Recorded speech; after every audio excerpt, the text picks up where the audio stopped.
दांत वाली बहू। रंजना कभी ब्रश नहीं करती थी।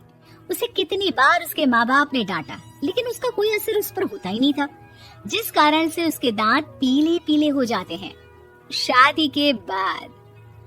अरे बहू, वैसे तो तुझ में कोई कमी नहीं है, पर तेरे दांत इतने पीले कैसे हैं बेटा? कैसे मतलब? कोई सर्जरी थोड़ी ना कराई है। वो तो क्या नाम, मैं ब्रश नहीं करती थी तो पीले हो गए। अब क्या करूं? आप कहें तो लाल करवा लूं या फिर काले? यार ये क्या है, क्यों माँ से लड़ रही हो?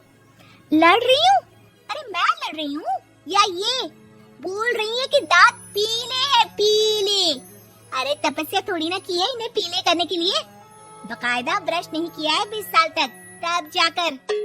छी, कैसी बात कर रही हो? ये उस वक्त तो पीले नहीं थे जब हम लोग तुम्हें देखने आए थे। अरे तब साफ करवा लिया होगा डेंटिस्ट के पास जाकर। अब देखो कैसे पीले पीले लग रहे हैं। रंजना सास की तरफ गुस्से से देखती है। फिर शुरू हो गई पीले पीले पीले। अरे पीले तो तब भी थे जब मेरे हाथ का रसगुल्ला उड़ा उड़ा कर खा रही थी और बोल रही थी, लड़की नहीं गुणों का खजाना दे रहे भाई साहब आप। खैर, अब वो लोग करते भी तो क्या करते, पीले दांत वाली बहू पल्ले पड़ी थी तो झेलना तो था ही। एक दिन कीर्तन में रंजना गाना गा रही थी। अरे कमला बहन, माँ का द्वार है, यहाँ तो सब शुद्ध होकर आते हैं, फिर अपनी बहू को ब्रश भी नहीं करवाती तुम। दूर से पीले पीले दांत भक्ति में बाधा उत्पन्न कर रहे हैं। अरे कोई 2 साल के बच्चे थोड़ी ना लेकर आई हूँ मैं बहू बनाकर। अच्छी खासी लड़की है, अरे कैसे करवाऊं ब्रश? ये तो उसे खुद करना चाहिए ना। अब माँ बाप तो इसके जैसे तैसे निपटा दिए, ये नहीं सोचा कि सास कैसे संभालेगी। सास बहू को लेकर घर आ जाती है, लेकिन सोच लेती है कि अब इसे लेकर कहीं नहीं जाएगी। अगले रोज बहू कहती है, अरे क्या हो गया, मंदिर नहीं जाना क्या? कीर्तन का वक्त हो रहा है। मेरी मधुर वाणी से कान्हा जी जागते हैं और सोते हैं। आप तो जानती है ना उनकी भक्ति में कितना मन लगता है मेरा। वो क्या है ना, तबीयत ठीक नहीं लग रही है मेरी, आराम करूंगी मैं। तबीयत ठीक नहीं लग रही? अभी तो मिथुन के गाने पर नाच रही थी आप, और आप बोल रही है कि तबीयत ठीक नहीं लग रही। अरे भक्ति में मन लगा लो सासू माँ, ऊपर जाना है, क्या मुंह दिखाओगी आप? हाँ? सास को बहू की बात पर गुस्सा आ जाता है। मैं क्या मुंह दिखाऊंगी, इसकी चिंता तो ना कर, समझी? अपने मुंह की चिंता कर, जो ये पीले पीले दांत लेकर हर जगह पहुंच जाती है। पता है लोग कितना मजाक बनाते हैं। ना जी ना, मैं नहीं जाना कहीं तेरे साथ। तो ये बात है, कोई ना, मत जाओ, मैं अपने कमरे में ही बैठकर भक्ति कर लूंगी। ऊपर वाला दांत थोड़ी ना देखता है, मन देखता है, भावना देखता है। और अरे बस बस, तू सब कुछ दिखा, बस ये सफेद चमकदार दांत ना दिखाना किसी को, है? जा यहाँ से। बहू को सास की बात का कोई फर्क नहीं पड़ता, वो तो जैसी थी वैसी ही रह जाती है। सुबह नहाकर किचन में खाना बनाना, फिर खाना खाना, कीर्तन भजन करना और सो जाना। एक दिन, माँ जी मैं सहेली के घर जा रही हूँ, शाम को लेट आऊंगी। हाँ हाँ तो जाना, मैंने कौन सा तेरी आरती करनी है घर पर बैठकर। रंजना सहेली के घर जाती है, जहाँ वो पार्टी में जाने की तैयारी कर रही होती है। अरे शिखा, कहाँ जाने की तैयारी कर रही है? मैं गलत वक्त पर आ गई क्या? अरे नहीं यार, उल्टा सही वक्त पर आई है।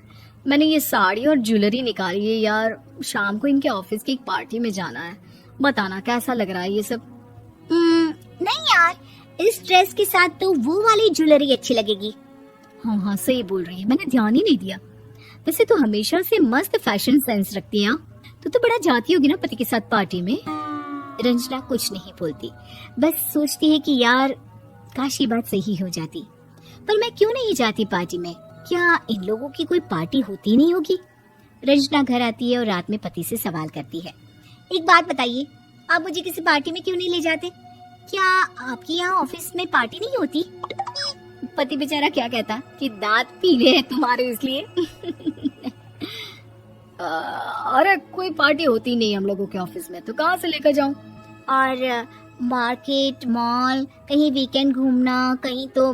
अरे यार सारे हफ्ते में एक छुट्टी मिलती है, तो सोचता हूँ कि आराम ही कर लूं। क्यों? रंजना मन मार के रह जाती है। पहले कभी सास के साथ मंदिर जाया करती थी, लेकिन वो भी सास ने ले जाना बंद कर दिया। घर बैठी बैठी रंजना बोर हो जाती है तभी उसे आइडिया आता है और वो मायके जाने का सोचती है। सासू माँ, 2 दिनों के लिए मम्मी के घर जा रही हूँ। अच्छा अच्छा ठीक है, आराम से जा। और हाँ, माँ से कुछ अच्छी आदत सीख कर आना कि कैसे शरीर के हर भाग की तरह दांतों की सफाई भी जरूरी होती है, समझी? शुरू हो गई ना आप। वो लोग आपकी तरह नहीं है कि छोटी छोटी बात का बतंगड़ बना दे। उन लोगों के लिए मैं मायने रखती हूँ, ना कि मेरे पीले पीले दांत। रंजना माँ को बिना बताए उन लोगों को सरप्राइज देती है, लेकिन जैसे ही वो दरवाजे पर पहुंचती है, अंदर देखती है कि घर वाले कहीं जा रहे होते हैं। अब माँ, काश रंजना दीदी के दांतों वाली प्रॉब्लम नहीं होती तो वो भी हम लोगों के साथ चलती ना बुआ जी की बेटी की शादी में।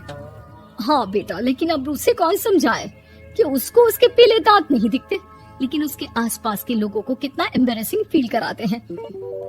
मुझे तो कितनी बार उसके स्कूल की टीचर ने शिकायत की कि उसके साथ कोई लड़की बैठना भी नहीं चाहती, और ना ही कॉलेज में कोई उससे बात करना चाहता था। लेकिन पता नहीं क्यों उसे ये बात समझ में ही नहीं आती।